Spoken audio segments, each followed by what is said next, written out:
싱킹 브릿지 타임즈 2024년 11월 8일자를 진행하도록 하겠습니다. 구독, 좋아요 부탁드리겠습니다. 오늘의 편집 내용 제목들이 되겠습니다.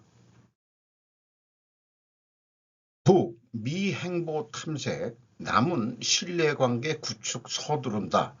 미국 대통령 선거, 지지컴 시사통신사 보도 내용입니다.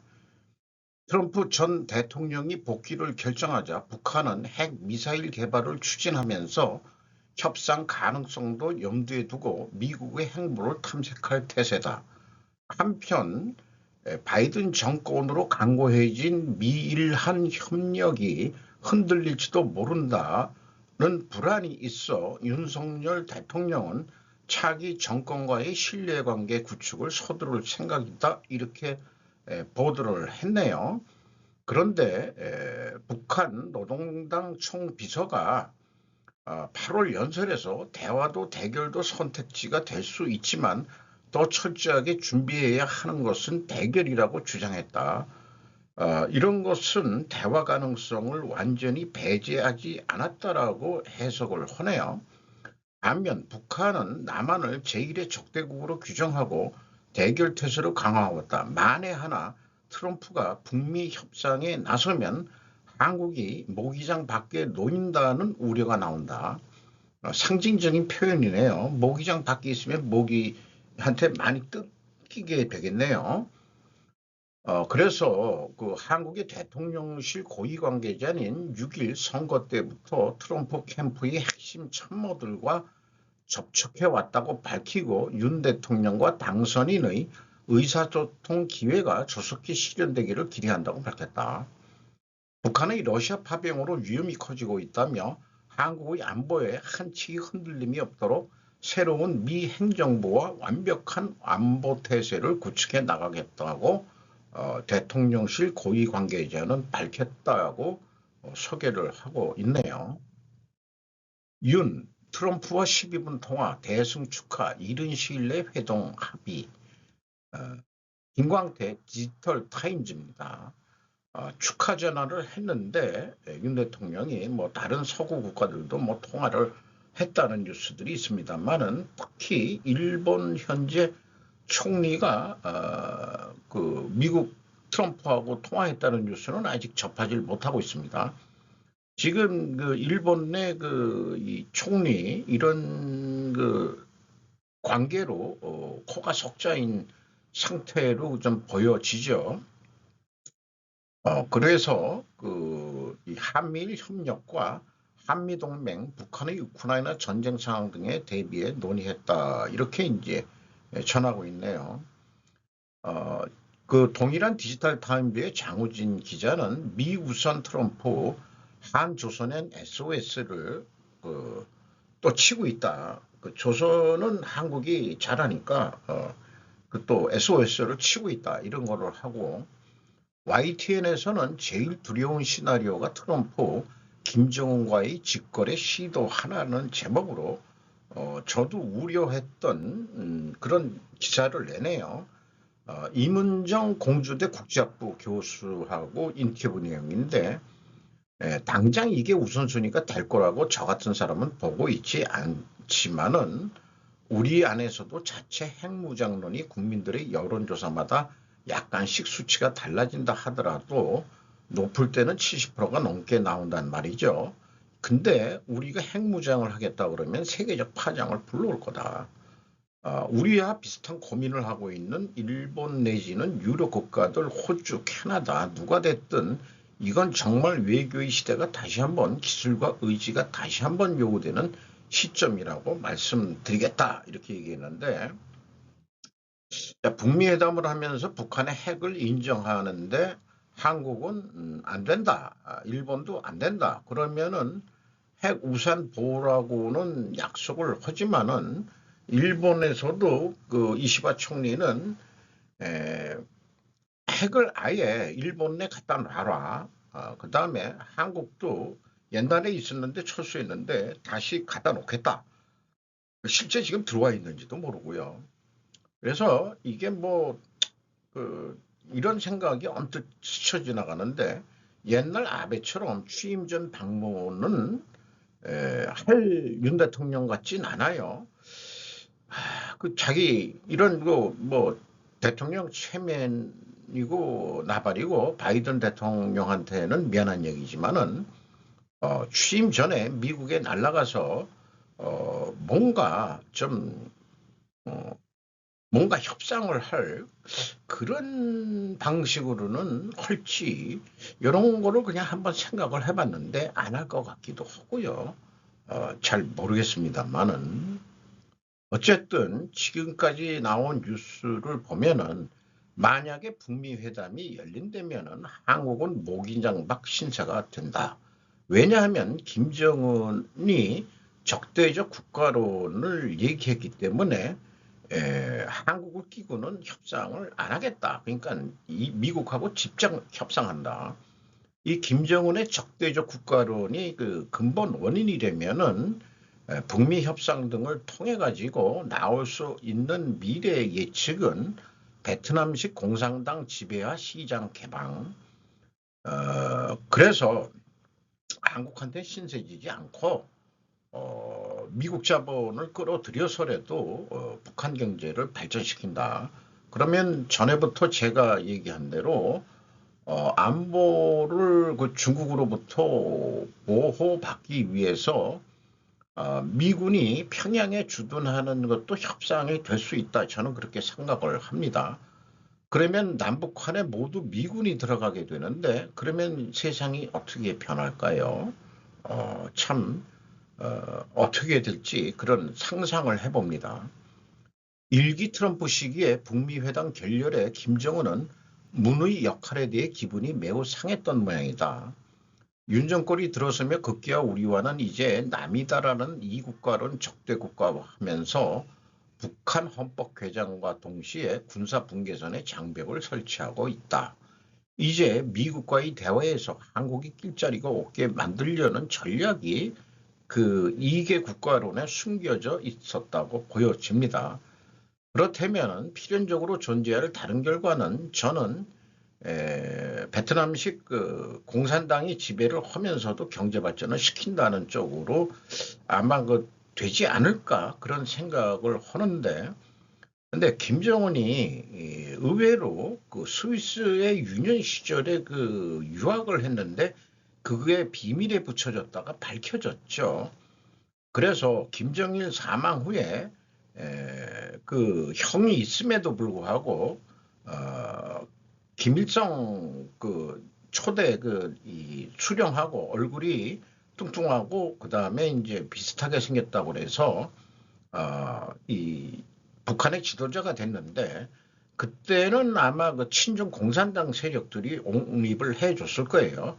그런데 장성택 고모부를 그 숙청하면서까지 아주 그 기관총으로 사살을 했다고 그러죠. 그래서 지금 북러 밀착 관계로 해가지고 이 북한 공산당 내에서도 친중 러시아 세력의 이제 득세하게 될 거다. 그래서 지금 북한의 그이 고위층들이 망명을 하게 되는 것은 아마도 종전의 친중 세력일 것이다. 친중 정치 외교관들이었을 것이다. 그런 사람들이 한국에 많이 들어온다는 것도 사실은 문제가 있을 거라고 생각이 돼요. 그리고 트럼프와 푸틴은 대화가 된다는 것을 전제했을 때 북미 회담도 만일 만에 하나 발생할지도 모른다 하는 생각을 갖게 되네요. 도널드 트럼프 승리 선언, 오늘은 미국이 통제권을 되찾은 날이 될 것입니다. 새로운 시대에 대한 논쟁을 촉발하다. 에코노 타임즈, 이게 UTC가 영국인가 그런 것 같은데 어쨌든 오늘은 미국 국민이 조국을 되찾는 날로 이런 식의 표현이 나왔고 트럼프의 선언은 심각한 정치적 격변과 양극화가 심각한 국가에서 나온 것이다. 이런 거로 그 향후의 그 예상들이 많은 논란을 불러일으키고 있다. 백악관 복귀를 그들의 이상과 우선순위를 회복한 것으로 보는 그의 지지층에게 큰 반향을 불러일으켰다. 그 전 대통령은 이 민주당 같이 관료주의적 과잉에서 벗어나서 국민에게 더 잘 대응하는 정부로서의 중추적인 전환을 의미한다고 자신의 신념을 강조했다. 뭐 독재도 할 것 같다는데 이게 좀 그러면 반환일 것 같은데 트럼프는 이것은 저만의 승리가 아닙니다라고 말했다. 이는 기득권층으로부터 무시당하고 간과당했다는 느끼는 모든 미국인에게 승리입니다. 이런 식으로 이제 그 민주당 쪽에서는 트럼프가 미국 국민을 갈라놓는다 이렇게 비판하는 것 같고, 정치 분석가들은 연방정부의 우선순위를 재정의하기 위한 광범위한 전략을 반영한다.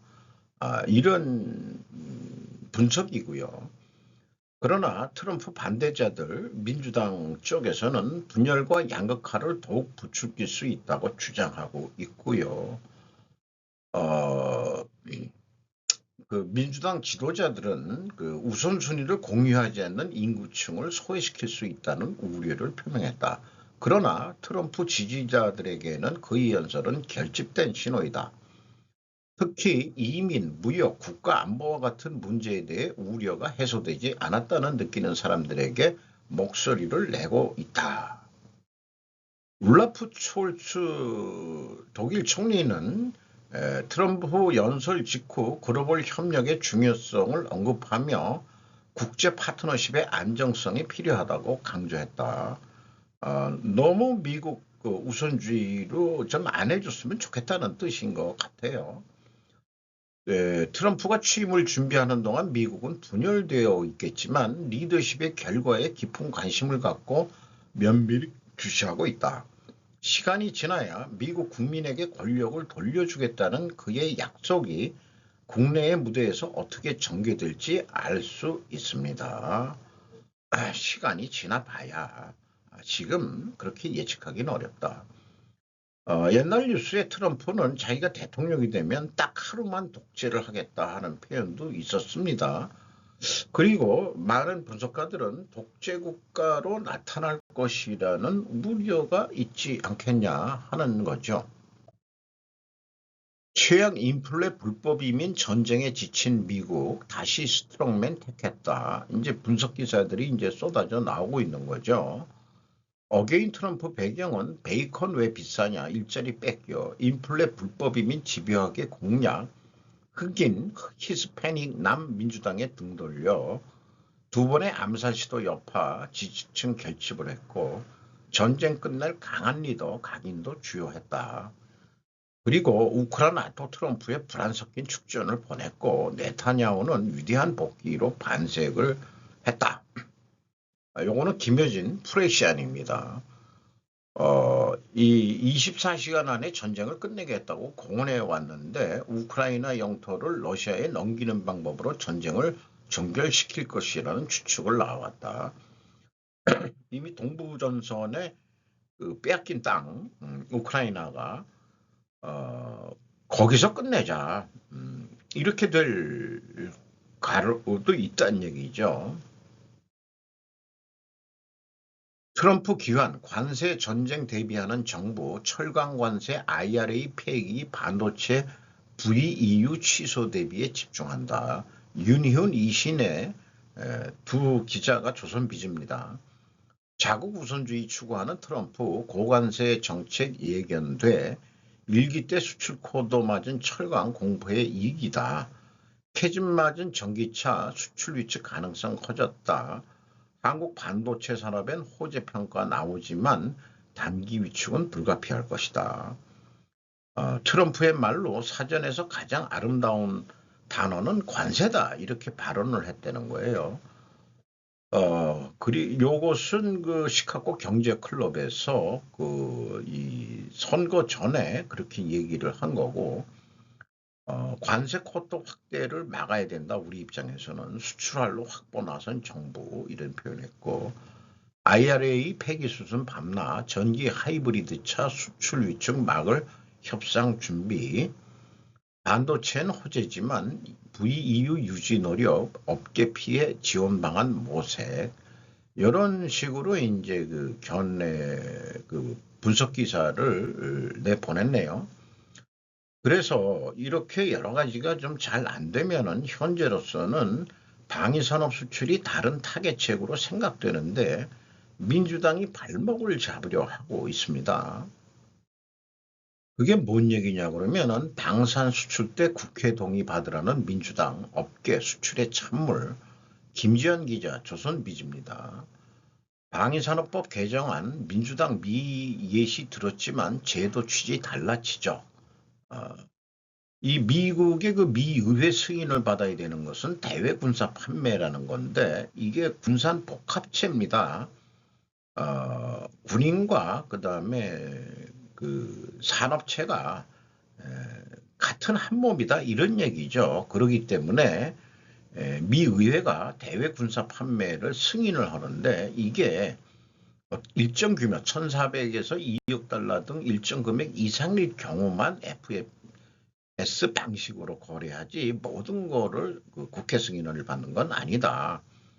나름대로 그 국회가 정부하고 군산업체를 그 견제하기 위해서 근데 사실상은 미국의 그 기술, 국가 핵심 기술을 그 보호하기 위해서 하는 거지. 지금 우리 민주당의 개정안 이런 것은 전 세계 어디에서도 없다. 방위산업의 제동을 걸려는 시도에 지나지 않는다. 그러면은 이게 이 일일이 국회 승인을 받으라 그러면은 바로 이적 행위에 해당한다고 저는 그렇게 공격을 해야 될 것 같습니다. 행정부에 이어 입법부까지 이중 규제가 우려된다. 수출하는 것도 다 정부가 승인이 나야 우리도 수출할 수 있는 거니까. 거래의 비밀성을 유지한다고 했지만은 국회에서 무슨 자료를 자꾸 요구하고 그러면은 기밀도 그 자료로 그 제출을 할 수가 있겠죠. 방산 수출은 곧 외교 관계를 의미하는데 외교까지 국회에서 콩나라 판나라 할 거냐 이런 식으로 이제 비판 견해를 그 소개를 하고 있습니다. 저는 민주당이 이 과반수를 넘는 거대 야당인 상태에서는 민주당이 간첩법부터 확대 개정해라. 그렇게 신뢰를 좀 보여줘라. 이 우리의 국가 안보 기밀이 너희가 중국이나 북한에 넘겨줄지 저는 너희들이 바로 간첩질하는 그런 간첩 행위를 할 거라고 불신을 하게 된다 이 말이에요. 뭐 그렇지 않아도 기업체 출신들도 그런 게 있지만은 국회의원도 솔직히 저는 못 믿겠어요. 그 민주당 국회의원 애들은 물론 국민의힘에도 그 친중 세력이 있긴 있습니다만은 다 못 믿을 놈들이 많죠. 근데 그게 누구 책임이냐? 뭐 우리가 찍었으니까 할 말은 없는 거죠. 할 말은 없는데 그러나 비판은 할 수 있다. 그리고 대안도 얘기했죠. 저는 간첩법부터 확대 개정한 다음에 논의해도 늦지 않지 않겠냐. 이런 얘기죠. 트럼프 재보선 관세 인상으로 국내 자동차 산업에 큰 타격, 에너지 업계는 환영의 목소리도 어, 만후쿠 히로유키네요. 산케이 신문입니다. 일본 쪽에서는 동맹국에도 고관세 매긴다는 거 얘기했고 반도체 대중 규제가 리스크 요인으로 온다. 일본이 그래도 반도체 장비를 그 수출을 많이 하는데 좀 리스크 요인이 된다. 그러나 LNG는 안정적 공급이 기대된다. 미국에서 일가스를 막 퍼라. 그다음에 그 기존의 그 석유도 좀 규제 안 하겠다. 이렇게 되면은 일본 입장에서는 미국산 LNG를 해가지고 또 좋지 않겠냐 이런 얘기인데요. 댓글 중에서 트럼프 씨가 말하는 외국인에 대한 문제도 일본이 전후부터 안고 있는 문제로 이어지네요. 이민 수용의 방향을 전한 것처럼 EU가 일본에도 필요한 것이다. 우리나라도 역시 마찬가지로 무작정 지금 뭐 그 산업 인력이 없다고 해서 취업 이민 받아들이고 그러면은 좀 곤란한 거 아니냐 이런 얘기 같아요. 외국인 생활보호도 언제까지나 유한을 질질 끌고 있을 때가 아니지 않느냐 이런 댓글이 또 붙어 있네요. 한국 자영업자 프리랜서 공경 연금 납부 예외자 급증 이 제목으로 좀 충분할 것 같습니다. 그리고 만약 제가 댓글을 쓴다 그러면 납부 의무가 끝나 연금 수령을 받는 저이기도 합니다만은 건강보험료는 계속 제가 자영업자로서는 지금 내고 있습니다. 그래서 자영업자 프리랜서 건강보험료 납부 관계 통계는 어떤지도 취재해 주기 바란다. 이렇게 좀 댓글을 달고 싶네요. 최초 여성 비서실장 발탁된 수지 와일즈로 발음을 해야 될지 조선비즈입니다. 워싱턴 이민석 특파원이네요. 이렇게 보이는데 단발머리 형태로 해가지고 어쨌든 그 선거대책위원장이었답니다. 이 여자가 공동선대본부장을 맡았다. 딱 그 사진 찍힌 걸 보면은 어떤 강렬한 인상을 풍기는 최초의 여성 비서실장이다. 어떻게 될지 막강한 힘이 생길 것 같네요. 비서실장이. 단독 LIG 한화 천공투 갈등 봉합 이라크 수출 본궤도 LIG 넥슨 하나 수출 협력하기로 합의 하나 에어로 시스템 실적에도 반영될 듯 우리가 이라크의 중거리 지대공 미사일을 그 수출을 하게 되는데 갈등이 좀 있었던 모양이에요. 그런데 천공투는 LIG 넥스원이 체계 종합기업으로 미사일과 체계 종합 등을 담당하며 하나 에어로스페이스는 발사대와 차량을 담당하고 하나 시스템은 레이더를 생산하는데 이게 합쳐져야 제대로 되는 거니까 뭔가 그 이견들이 있었던 모양인데 합의가 됐답니다. 그리고 이라크면은 그 중동에 이스라엘하고 반하는 데를 우리가 또 수출하는 거 아니냐 하는 언뜻 생각이 있지만은 이라크 침공 이후에 그 이라크는 그 친미 정권을 그 안쳤죠. 안쳤기 때문에 충분히 지금 그 서구의 그 친화적인 이슬람 협정에 아브라함 협정에 아마 이라크도 동참이 됐던 거로 기억을 하기 때문에 이스라엘의 미사일이 사우디아라비아 통해서 이라크까지 넘어가고 폭격기도 그렇게 영공을 지나야 되는 거니까 인정을 한다는 얘기죠. 그런데 이제 이라크가 시합한지 그다음에 그 순입한지 그거는 지금 기억이 잘 안 나네요. 브릭스 통화가 미국 달러를 대체할 수 있을까요? 11월 7일 피터 자이언의 레터입니다. 달러를 채울 수 있는 거래량이나 유동성이 있는 다른 통화는 없다. 이렇게 단언을 합니다. 브릭스 통화 운운했지만 브릭스 외에서 그 참여 국가들이 그렇게 못하겠다 이렇게 됐고 유로화 대체도 있었지만은 미국이 EU 간의 긴밀한 제재 조정으로 인해 그것도 무산되었답니다. 그래서 지금 따라서 US 달러를 없애라고 말하는 사람이 있다면 정중하게 돌을 걷어차라고 말할 수 있습니다. 키게스 뭐 이런 거로 또 표현될 수도 있겠네요. 자이아는 방송을 하면서 달러를 대체하자는 러중에 대해서 웃음을 참지 않는 장면이 나옵니다.